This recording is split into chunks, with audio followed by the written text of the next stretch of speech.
Good evening and happy Friday, everybody. Welcome to the Just Jump In live stream.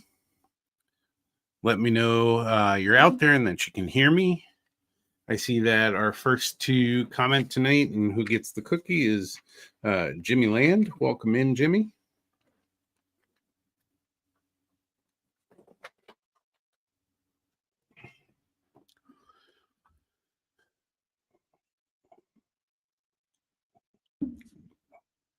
So what you'll notice to start with here, thank you, Jimmy, is the sign is back. A new sign is here, actually. I got a chance to print this out. This was printed. The blue was my experiment with PLA filament from Hobby Lobby and their new selection. It's $13, $12.99. So one of the more affordable ones. There are still some very affordable ones, a little bit cheaper than that, even online, but right around that price. I see pictures online all the time with a shelf full of filament. Every time I've gone to our two local Hobby Lobbies, one of them hasn't had any at all, and the other one's had one or two or three. So I grabbed the blue that they had so that I can go back and print out the sign. And I've been using that filament, and it works just like any other PLA filament. So I've had good results with it and everything. So another affordable choice there. But there you go. What I didn't do is what I thought I should do is put a hook on here somewhere, maybe on here, so I could hang it. I have to my left here, I have a grid that I printed that has hooks and things that I've also printed that I could put it on, and then I could just take it off. So I'll have to maybe just drill this one and make that happen before I lose this one too. So I'm going to put that up there for now. And then we'll get to the things I've been working on. Mom, hi. Nice to have you in here. And Gopher Girl, nice to see you in here. Appreciate you delaying Gopher Sports a little bit anyway. I know you're watching the football game, and I'll have to catch up on that. And then we'll watch hockey. Again, it's Friday night. It's date night after our show, and I will try to stay awake for our date after the show. All right. So the main focus, again, because I gave myself a mailing date of Monday, the 20th, my main focus has been the storefront for my mother's dollhouse miniature show coming in November, because I wanted to give plenty of mailing time. So I've got some pictures of that, and I'll show you I'll show you how I went about the 3D design of it. But initially, let me go back here. So initially, I had printed this. This is somebody else's design. And my thought was there's plenty of window space. You could see through it. And I thought I would scale up for because I think it was actually N scale. As a matter of fact, it was N scale because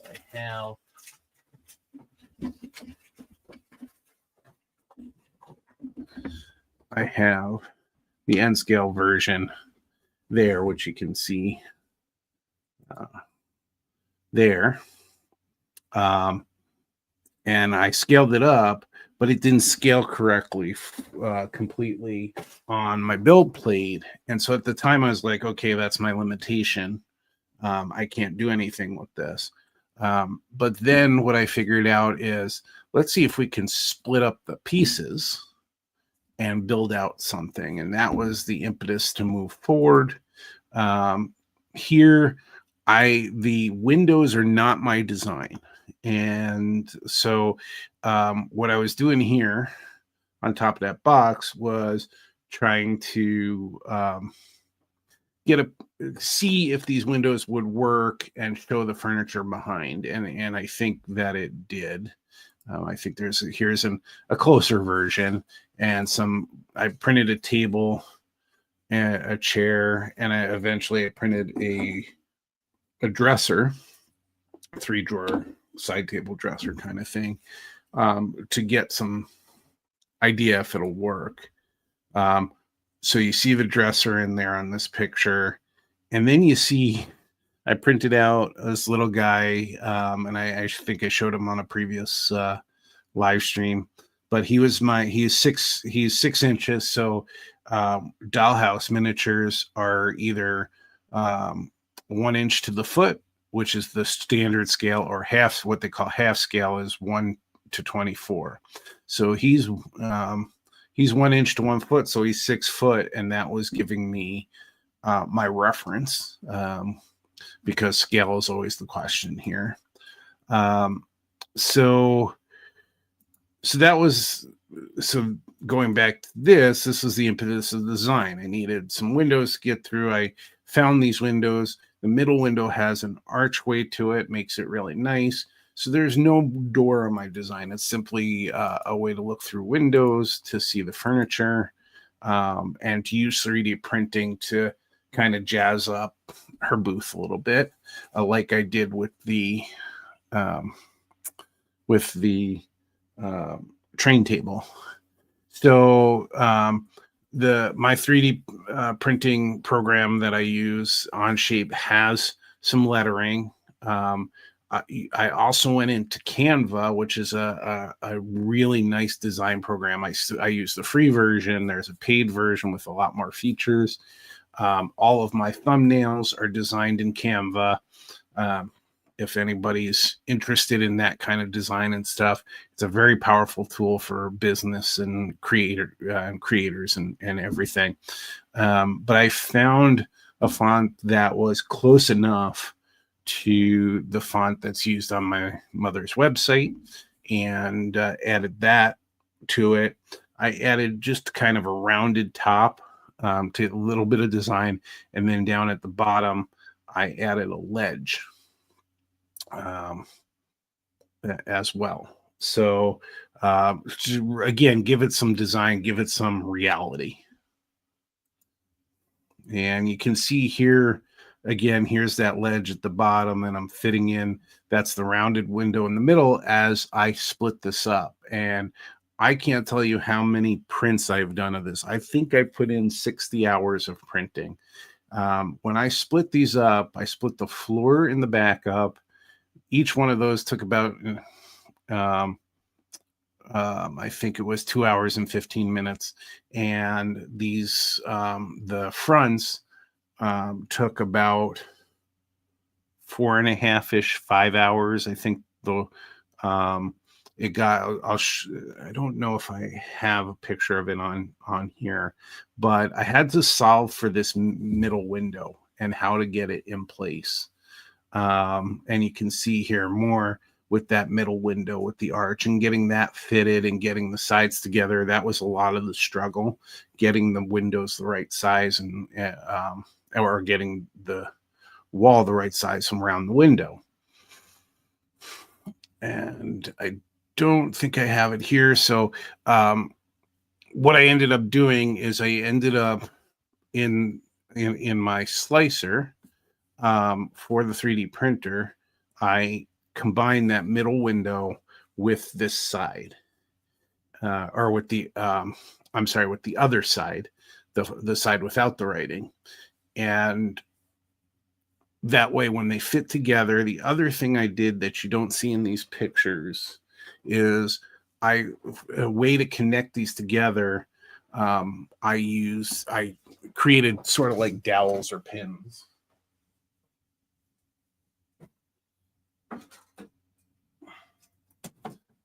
And I'll show you those in a moment.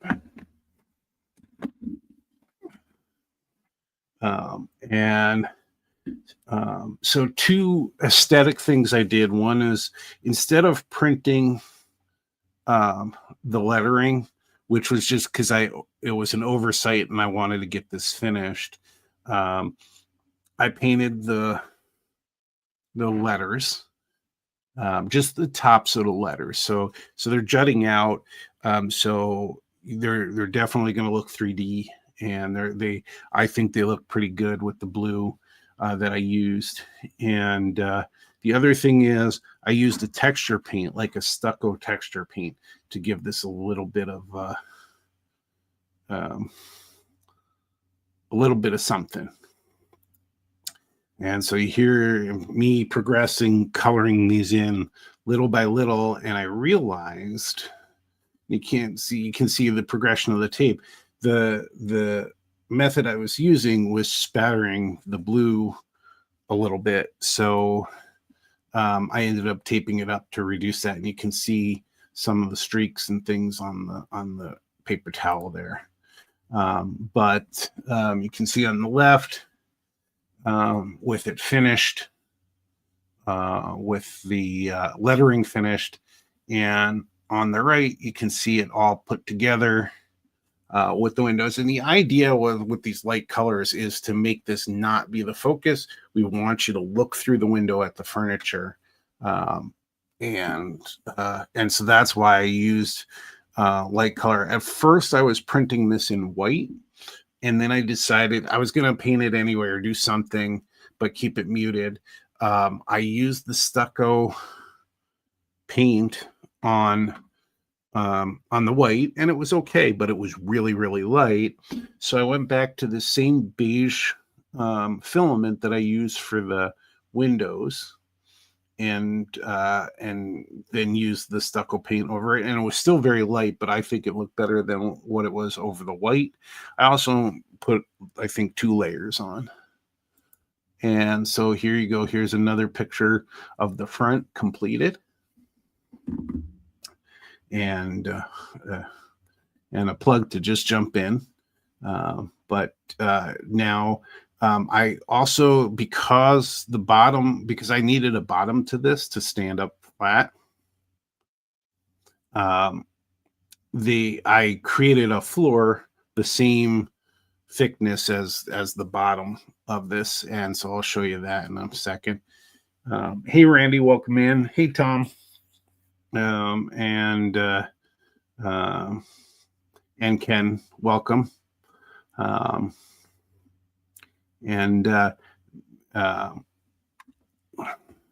Thank you. I appreciate that, Jimmy. So Ken, was that you texting me? Because I got a text with just a phone number, and so I don't have a number associated with it. So I'm going to assume that's you. The great thing about 3D printing, I have 2 more of them left, but I can print them very easily anyway. If you happen to lose it again, or it gets taken, or the dog eats it, whatever the excuse is, I can get one printed out really easy. So okay. Let's pull off of this. Let's go back to this. Okay, so here it is, kind of live. So what I was talking about with the floor here is, you can see this has a thickness to it. I think it's like 0.2 or a little bit more than that inches. And so I made everything easy to connect and to stay together. And here's the floor pieces. And this was the original white I was printing in. And so each of this have on the side that you would lock it in, and then the floor would just lock in like that, and then the furniture would be able to go on top of that. And so you can see that it's not great for a top-down look to it, but that's the setup. And so I'll be able to, and it easily comes apart. And so the other thing I did here for ease and security is I have a pinhole here and 2 pins here, and then a pin on the other side and 2 pinholes here. And I left some tape on here. So that was my solution to it, and it seems to stay pretty good. Yeah, so here is, you probably can see, maybe you can see a little bit of blue splatter from that. So what did I use for that? I used my old graffiti Posca paint markers for that, and I sat here and did letter by letter by letter. I probably could have done something with spray painting it, or airbrushing it, I should say. I think what would look sharp is the filament. I could have even done just a couple layers of filament and still had it the same color as the wall, like this is, behind it, to give it some of that 3D look, or I could have, done it that way. But this seems to have worked. These windows, so this is, if you look on the back here, you can see there's still a seam. I had to manually line this up, but this was all printed as one. You may or may not be able to see the print lines here going straight through this. The windows were printed separately as they were somebody else's design. And I just measured and got them in there. These are tight, so they're freestanding, as I didn't glue them in. They don't need to be glued in. And then just easily goes together. I'm a little, I don't think it'll make a big difference because it can be easily explained away, but it still does bother me that there's a slight gap with, or just a visible gap, even if it's together tightly, you still have that line. I could have potentially done part of one side lower and the other side coming out, and the line might be offset, or I could have just done it through the middle and had them maybe locked together better. I was contemplating, like Jimmy had mentioned on the last stream, about doing some kind of latch, but in the long run, I had some, it was taking some time to get done. And so I think I've got it to a point where it'll be good enough to have the effect to get people's attention and have them looking. And so this will be shipped out shortly, so that there's plenty of time for it to get to my mom. It's going from Minnesota to New Jersey. Generally doesn't take very long for mail to do that, but being a package and everything, I just want to make sure it gets there. So there are all kinds of challenges and things that help me, from a Just Jump In perspective, learn as I went on 3D printing and design. And there are things that I would do differently. There are things that I would improve on. Certainly I have some things on here that visually I don't like, but we have it to a usable thing. So that's what I spent the majority of time on. Let me remove that stuff.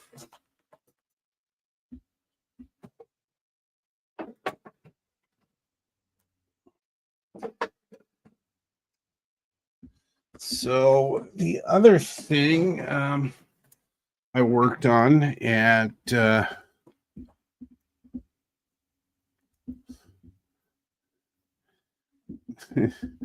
yes, definitely expansion joint. And if Randy, if it was like the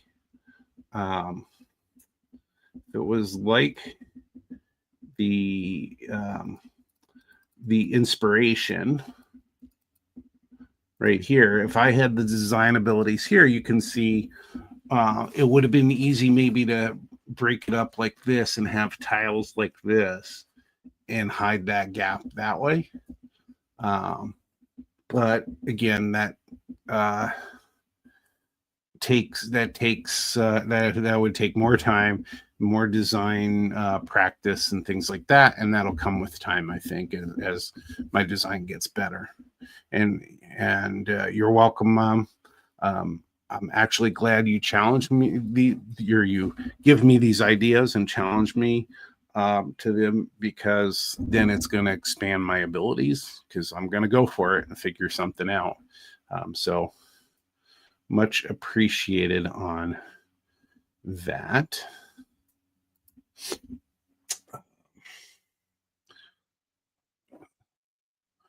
The I don't remember it. Well, it might have been this weekend that I made the trip. But well, first of all, let me go back to, before we talk about that. We had the skills day. Ken, yes, this was all 3D printed. My the landscape of fine dollhouse miniatures and at these shows that my mom does is changing. They're kind of getting a different crowd, and people, they're looking for ways to draw them in, and one of those ways is through 3D printing. There are booths now at these shows where, just like cast parts, we've moved not moved away from, but we've moved from cast parts to 3D printed parts. Same thing happening in the dollhouse industry. You're seeing more and more 3D printing, and with my mom seeing that, she's trying to drum up some business at these shows and trying to get people's attention. So the first thing that she did before I had a printer, when is a family member of ours has a printer, and he printed up, he designed and printed some mid-century modern furniture. Then they found this little mid-century modern TV that you could actually play a media file. And so she did that, and that drew people to her booth. And then I did the train table.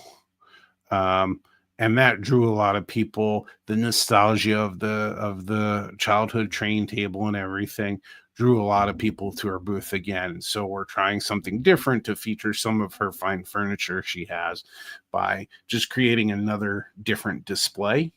And not what she ordinarily displays, and kind of getting out of the room boxes that they use. So yes, so this was then the windows I found as a free file and printed those, and based on that I started to design around that and came up with the design that I did. And because of the size of dollhouse miniatures, it was too big for the printer, and that's why I ended up splitting everything up. But everything that she's getting was printed. The base was printed, and the walls were printed, and everything, and the title on there as well. So I probably spent, I'm guessing at this point, 20 to 24 hours total of design time and redesign time, and somewhere in the realm of 60 hours of printing. I just found, I thought I threw out a bunch of the stuff, and I just found,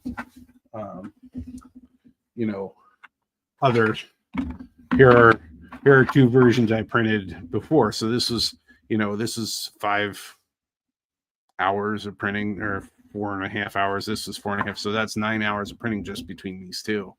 You can see, I had an issue that I had to solve with these strings that were happening here. These were printing like this, and here, this one severely as well. And I solved that with adding supports. And this is the first time I did manual supports. Usually when I do a print, I allow the slicer to give me the supports, because they always seem to work. But when I did the supports for this, it wanted to do supports for the letters, and that was going to make these look a lot worse. So I wanted to see if I could get those printed without supports. So I added supports here to solve this, and it did. So I learned how to do that. So I was just printing like I had tons of these both sides, and then about 3 or 4 of the floor pieces that I didn't use. It still wasn't an expensive print when you talk about how much filament is used and everything. It still cost wasn't an issue or anything like that. It was just time. So I can understand why people make deals with designers all the time, and you'll go to some craft fair and they'll have a table full of 3D printed articulated, dragons and things, because those things with different color printing and multicolor printing, those things will sell, but they don't have the design time behind them. They just have the printing time. And so their overhead's pretty cheap, and they usually work out a deal with that. So if you're designing your own stuff, it's got to be pretty much an all-in full-time thing to do that. And really all I want to do is get really good at designing and printing model railroad stuff. I'm still not anywhere near. I haven't finished the gondola yet. I still have to go back in and tweak that a little bit. But that's the first real model railroad full design thing that I've done. I've done little parts and things with that. And let me see if I can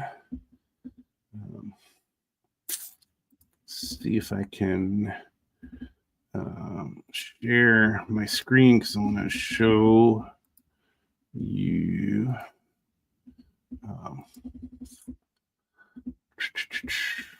So let's remove that. Let's go. So this again, and I think that I've probably shown it a few times, but this is Onshape. Here are the designs I did, and all the pieces of the design and all the parts. They all have commands that you do to create them. A sketch is what you start with, where you draw a design. So, and then an extrude makes it 3D. And then there are other things like I created through this shell command. That's how I created the back. Created the depth of the piece. And then you see a bunch of these sketches and extrudes and all parts and everything. And then, I then download this as the correct file type to the slicer to print. Let's see here if this will let me do. See if I can.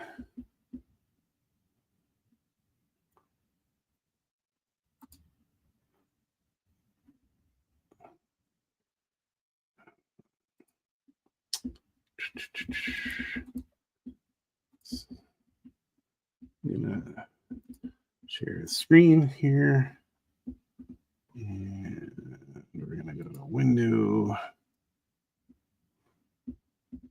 It's not up yet. Okay, let's cancel. All right. Let's go to.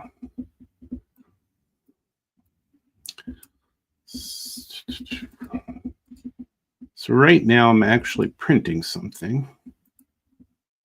See if I can get this window shared.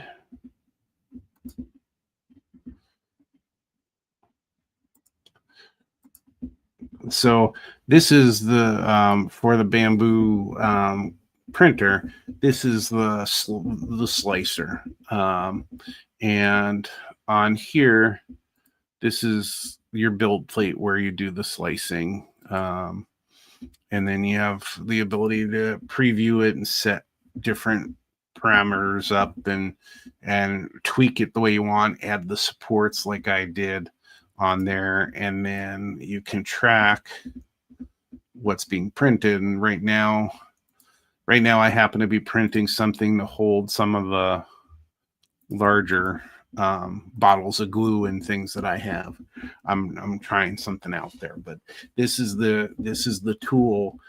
This is the intermediate tool. So you go from design to print, but in the middle of it, you got to prepare the print. And this is what this does. And it has a camera on the printer, so you can track what's printing, what's going on. So if you're having a major disaster, then you can go stop it and everything. And it has a bunch of other controls and commands and things like that. And so that's why, once I spend all that design time, I go in here and then I spend time preparing it in this area, picking the filament, picking the right, diameter of the nozzle that spews out all the plastic, choosing all the layer heights, choosing the strength, what they call infill. Is how much in the middle is filled in. The speed, you can alter speeds on how things do. You can speed up or slow down printing stuff. Here's the support area where you go in and you can pick the support types, and you can do auto, which I do normally until this print where I did manual, and then some other settings as well. Then you have to pick also here, the nozzle millimeters, to how fine you want it. The larger you go,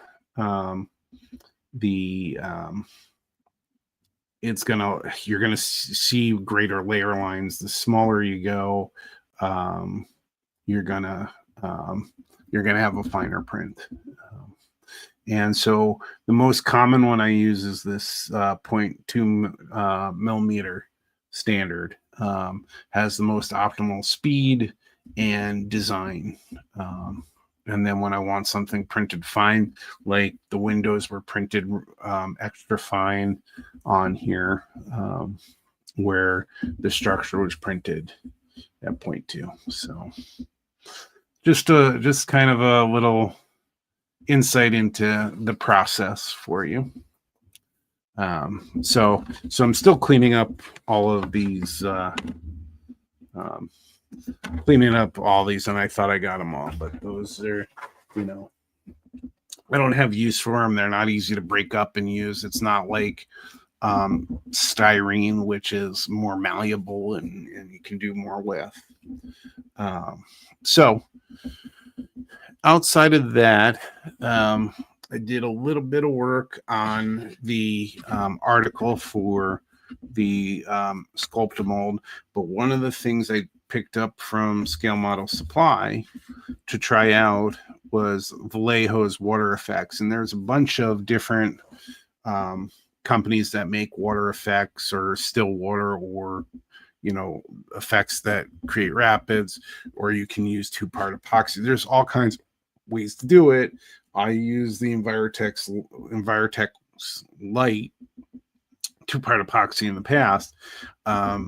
Woodland Scenics has something like this, and obviously Vallejo, and I like Vallejo products, so I decided to try this one to create some water feature on here.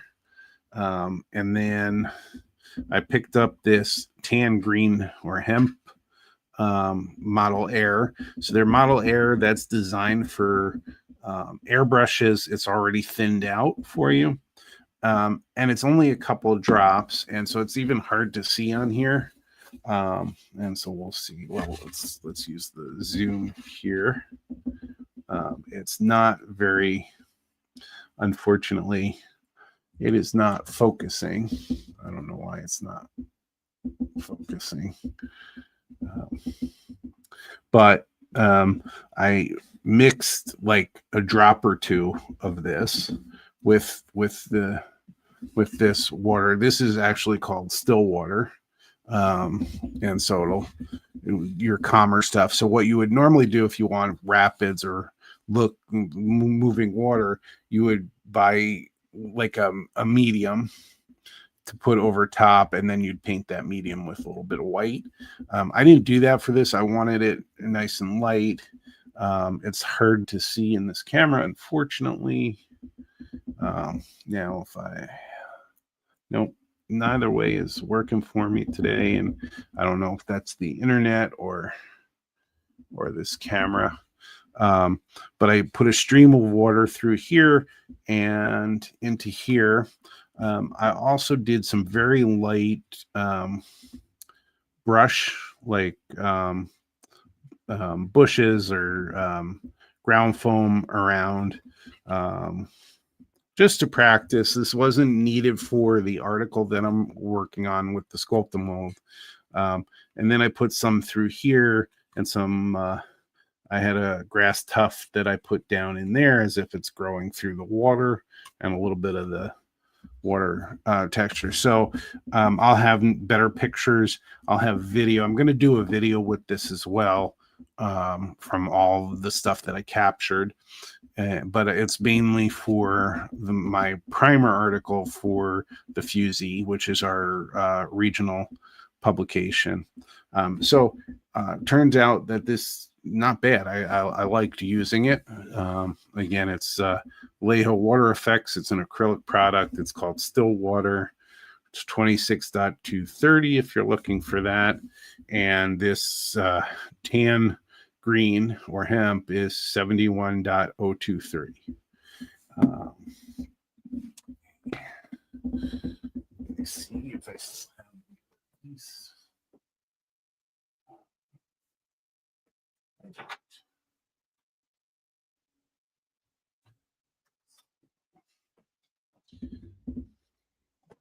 So that article will now speed up. It's very long, so we'll see. I'll probably get a lot of I don't know, AP points for it because it's super long. But I'll also put out a video for those people who like video on how to use Sculpt-A-Mode. It's one of my favorite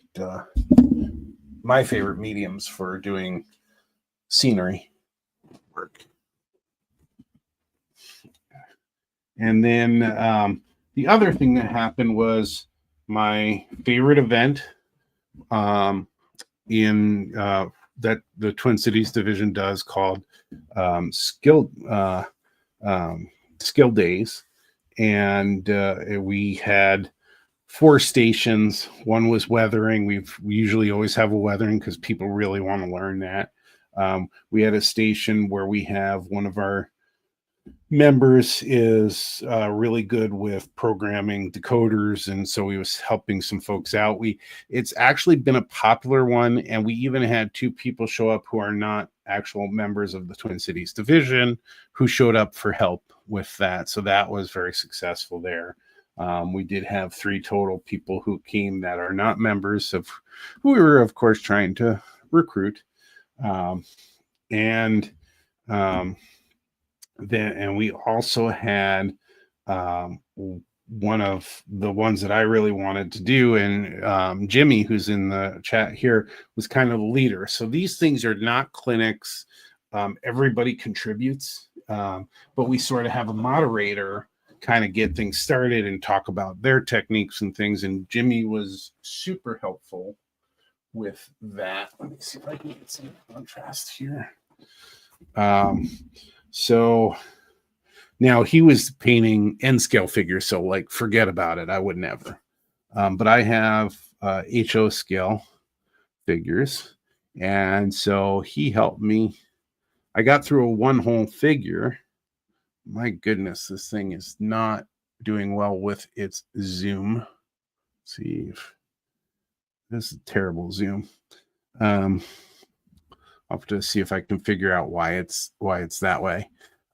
But he was helping me because I have kind of a tremor. Not kind of, I have a tremor. I don't know if you can see it on camera, but I also, when I'm holding I mean, that's a large brush. But when I'm holding a brush or something, and I'm holding maybe the figure or whatever, one way or another, both my hands are shaking.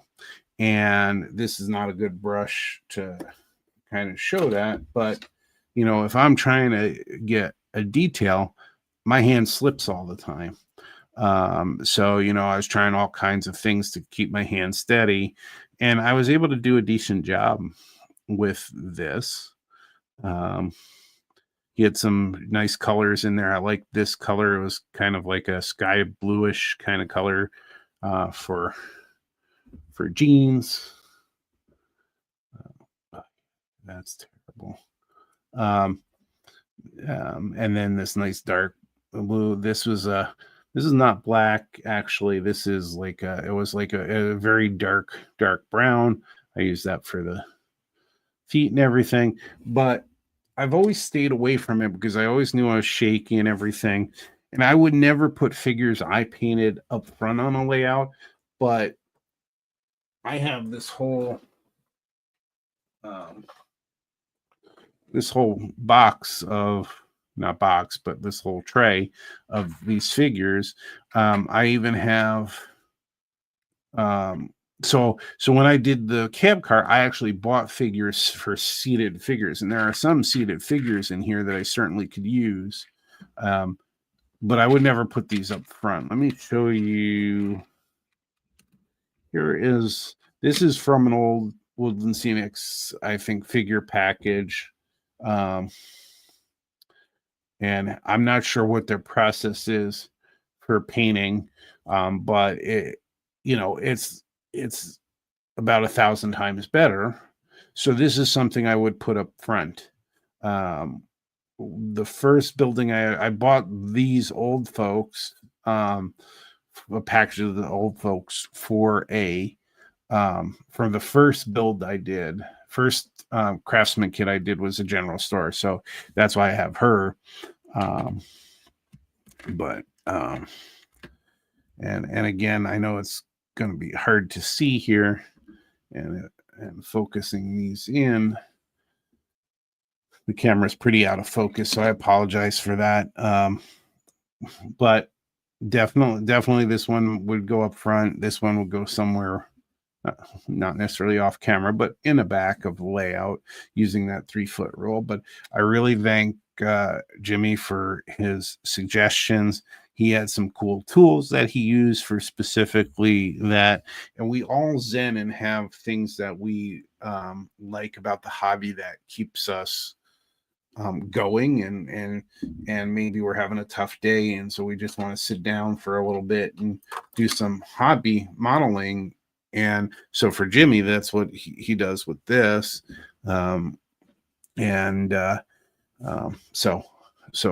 So appreciate the guidance on that and the suggestions. And I was just really happy to get through. It took a while to get through it, but and a lot, and just confidence. And there's a lot of socialization at this event, so that slows things down too. But I'm definitely gonna do this again.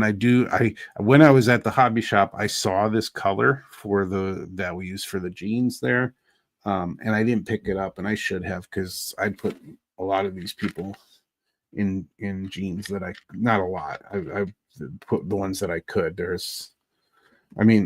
Weirdly enough, all of the men in these poses seem to have long coats, and even the women. And kind of more formal. So, yeah, you can't really see that. That's not coming out very well. But anyway, so that's what I did this weekend. The little people are cold. That's for sure. In these, there's like, yeah, here's a lady with the long coat on. There was looked like a fisher. Look at this. It's like very formal coat, jacket, I should say. There was even in here, guy, they were like riding a Vespa or something, or I don't know. It was a very weird set, and I don't know how I came across it. So here I can paint this. Here's your little moped or Vespa thing, and then there are a couple of them in here, and then so I have some riders in here somewhere, and some sitters. Here's a prim and proper person sitting. Anyway, I don't know how I ended up with these. If they were in some lot that I got, because there was a lot of model a box lot of model railroad stuff that I got at one point. So very well could have been in there.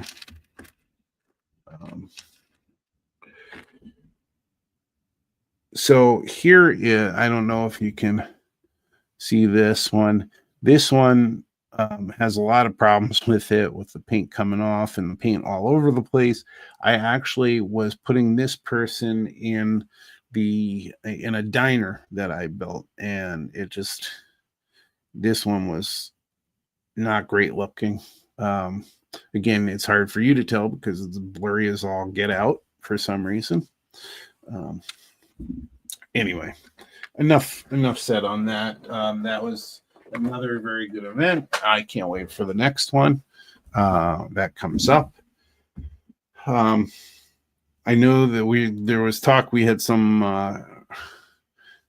shows in the Twin Cities coming up. I think there was supposed to be one people were talking about this weekend and next weekend, and then there's the big one in Milwaukee in November. And unfortunately, I really wanted to try to go to the one in Milwaukee, but my work, we're right smack dab in our busiest time, and I can't get time off, so I can't travel there. If I could apparate or transport or any other fantasy way of getting there, I would do it, but I won't be able to make the trip and make it home for work and everything. So unfortunately, I'll miss that this year with it coming back. But one of these times, I'll try and get out there. It just is hard because of I don't get the time off. The client I work with that has an open enrollment, it starts next week. It goes for 3 weeks. But we're still busy in our service center for a couple more weeks. It'll lighten up in December and get busy in January a little bit, and then it'll lighten up again for a few months. So, that is. So does anybody know what the show is that's this weekend?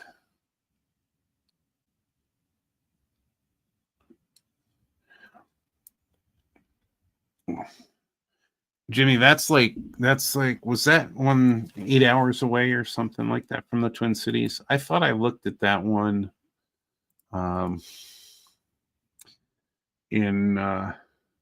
thought I had seen that one, and it was quite a ways away. Let's see if we can't find any announcements. Cities.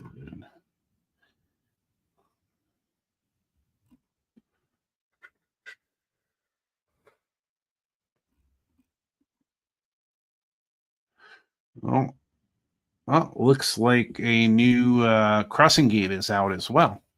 Have to watch that this weekend.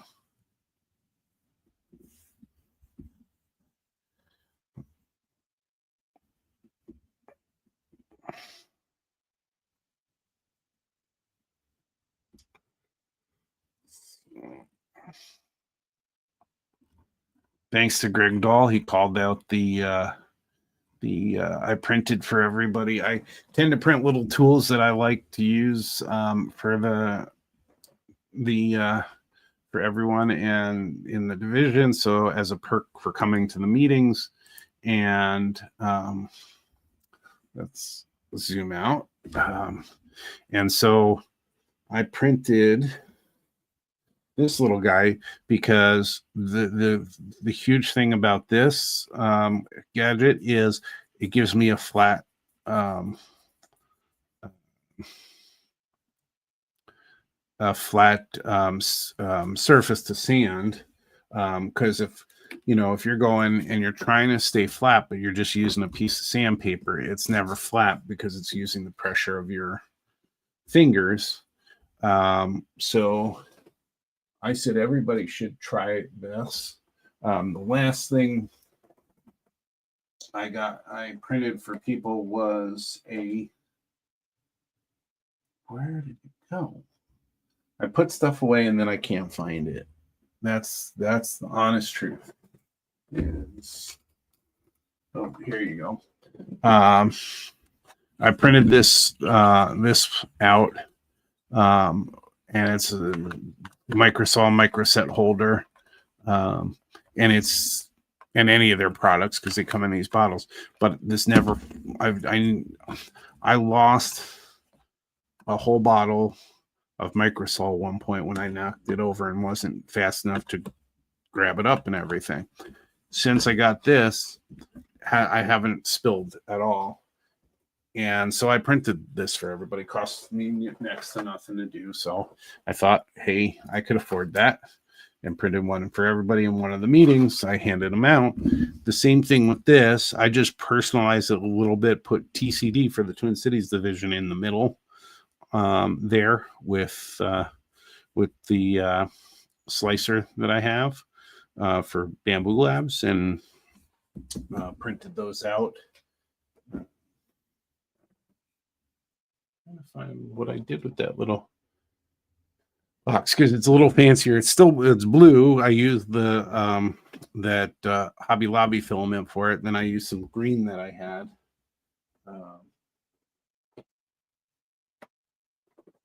I swear I gotta stop putting stuff away. I just lose it.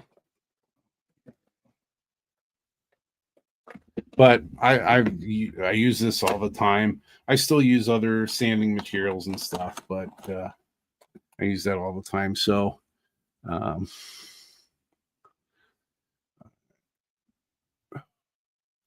try this again. Wow.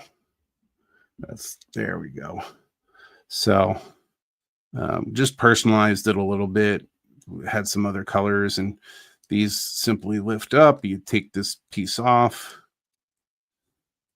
you place the sandpaper in there, you lock it down. So you do actually have a curve that you can use if you ever need a curve. And you have this angle here if you want to use an angle, or if you want to use that as the flat and put it in your hand like this, you can use that as a flat or use this. So when I was, for instance, when I was sanding this, I would come in and now I have a flat surface. This would fit, or if I wanted to do this, that would fit in there and you could sand. So I hope everybody enjoys that and uses it to their health. And yes, I can get you a replacement. I got 2 here, and I can print more if needed for the division. I know it's bootleg and everything, so don't come after me for that. I'm not making any money off it or anything anyway.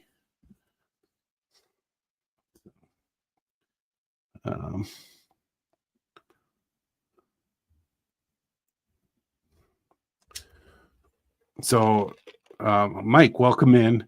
So we're talking about the podcast that we have now that we call The Crossing Gate. That was released today, so make sure you go and get that.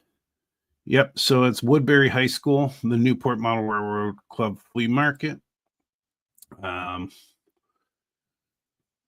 That's from 9 to 2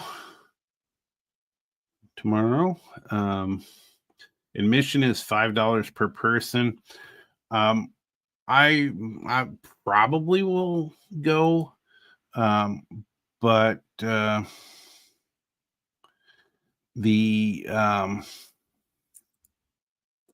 want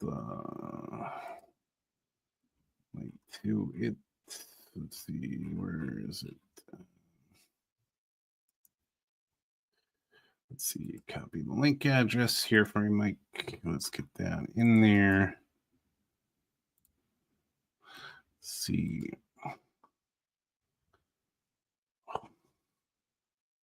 I don't know why. What the heck did that just do? Why did it do? Like, why did it do 4 of them? Unless it's like partial link. So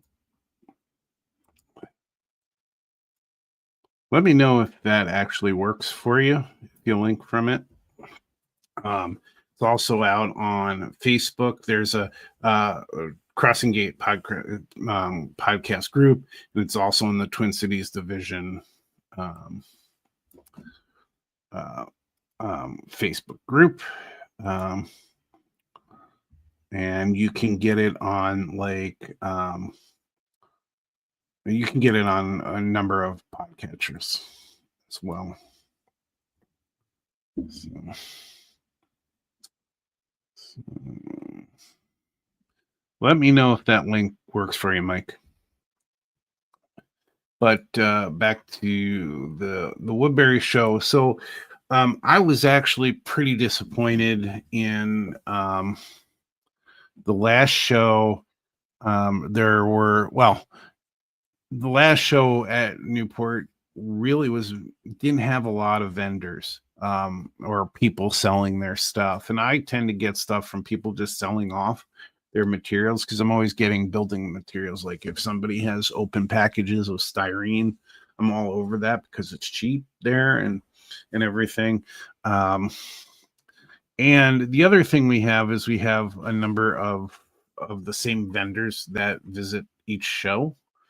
And I've been pretty picky about those vendors. So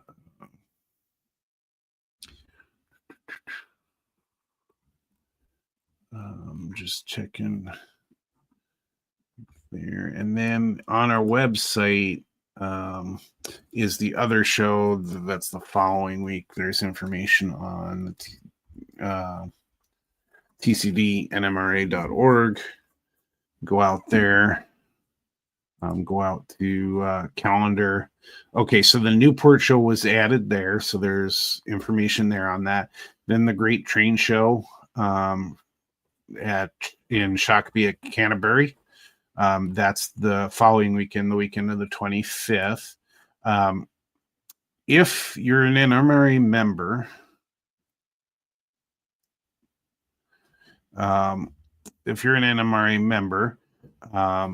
there is a discount for the Great Train Show, anything from trainshow.com. But I've been trying to get the NMRA to change what's on the NMRA website because the discount doesn't work. It's a shorter, I have to remember what it is, but it's a shorter one, and it gives you like 10 or 20% off. You buy them online. You usually save $1 buying online in advance, and then you can save a few extra pennies if you use the right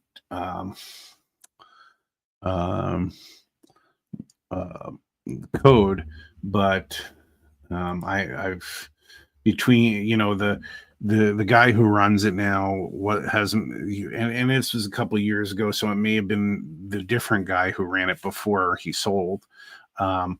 Wasn't super responsive, and he said it worked for him, and I'm like, the one on the NMRA website doesn't work, and I included the NMRA email addressing, and I didn't see back then.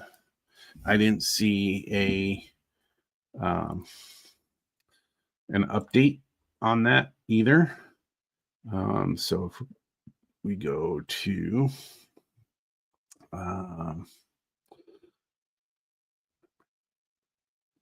so they changed up what they call, is it just discounts now? Nope, that's the museums and everything. Where's the one they still call it?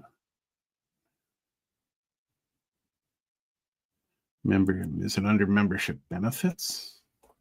I don't know. They changed this up on the website. They used to call it the partnership there's the partnership program, but no link there. What did they do with the membership? And what? I don't know what they did with the that's bizarre.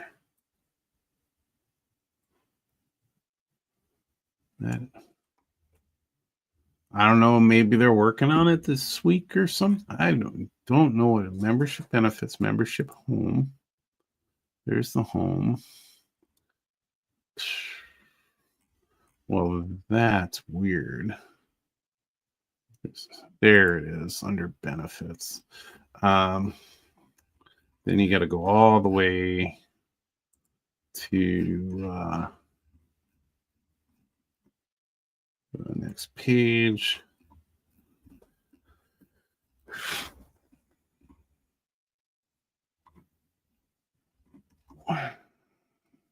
Changeshow.com, go to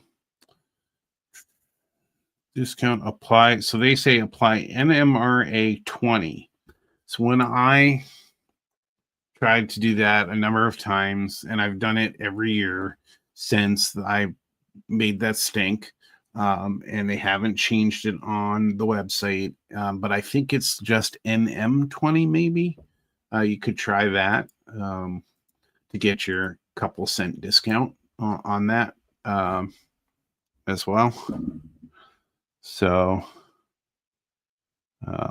yep, it's still the partnership program. You had to they moved it a little bit, and you had to go find it, but it's there. Well, the nice thing is it keeps expanding, but it's not under membership where you see membership discounts. You go to, you have to click on,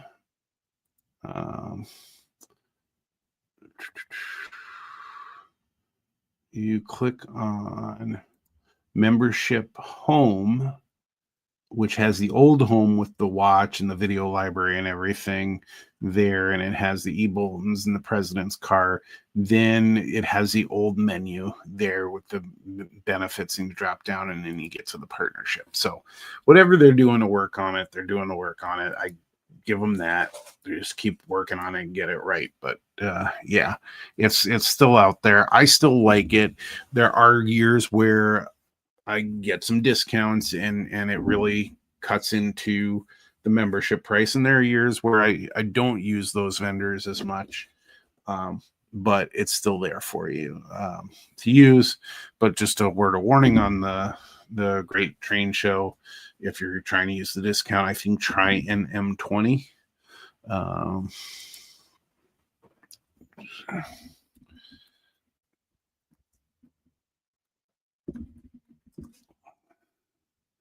So what are tickets for that? So $11. Nope, they're adding a fee now onto that. Oh, so if you do that and continue,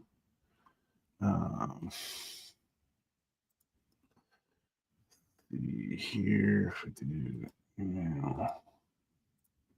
yeah, all that, continue, check that. Just seeing if it even gives me. The other problem I had was it wanted you to complete the registration and pay, or put your credit card information in before you got the link, the place to do it, and it's happening here too. I don't know. It's always been a weird thing. It's always made me want to just buy tickets at the door and not mess with it. So let's see here.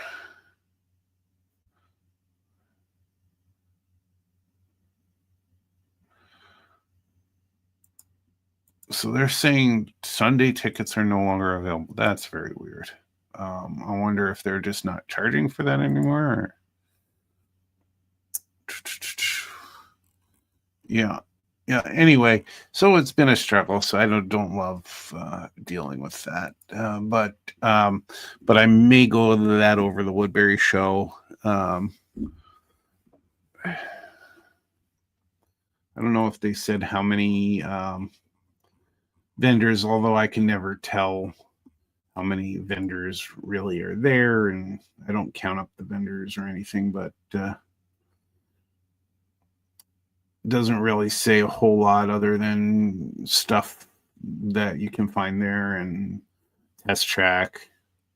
The clubhouse will be open though too, so it looks like you can go visit the clubhouse.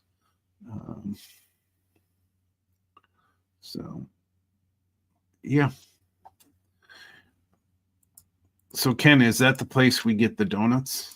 When is that is because it might be worth the donuts. But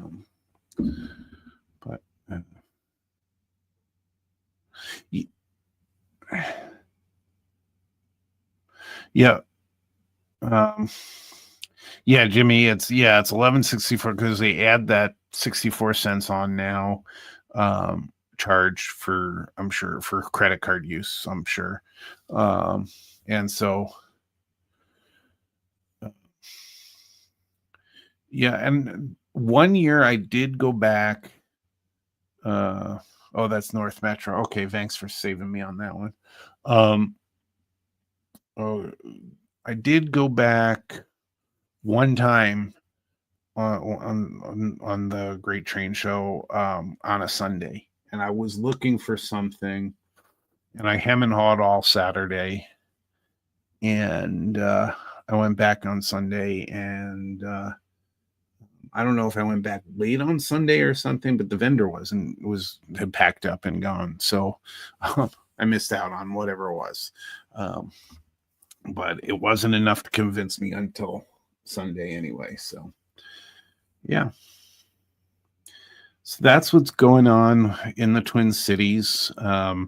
Everybody stay safe this weekend, though. It looks like the No Kings protest is scheduled to go on downtown in Minneapolis. So just be careful if you're out there, and